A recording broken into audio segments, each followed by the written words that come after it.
সুপ্রসন্ন করা যায়, হতভাগ্য দূর করে দিয়ে মানুষের জীবনকে সুখী সমৃদ্ধশালী করা যায় পার্লামেন্টে বসে। ওটা হলো সেই জায়গা, দুটোই করা যায়।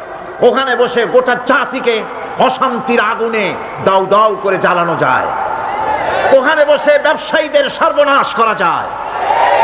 এই পার্লামেন্টে বসে আইন পাশের মাধ্যমে গোটা জাতির ভাগ্যকে বদলে দিতে পারে মুহূর্তের ভিতরে। সে আইনটা হবে কোরআনের আইন। কিসের আইন? এটা যদি পার্লামেন্টে এই আইন পাস হয়, গোটা জাতির ভাগ্য বদলে যাবে, নইলে ভাগ্য বদলাবার সম্ভাবনা নাই।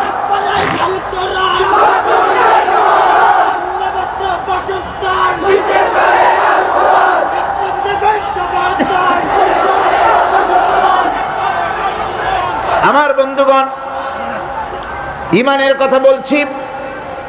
ঈমান দুই প্রকার।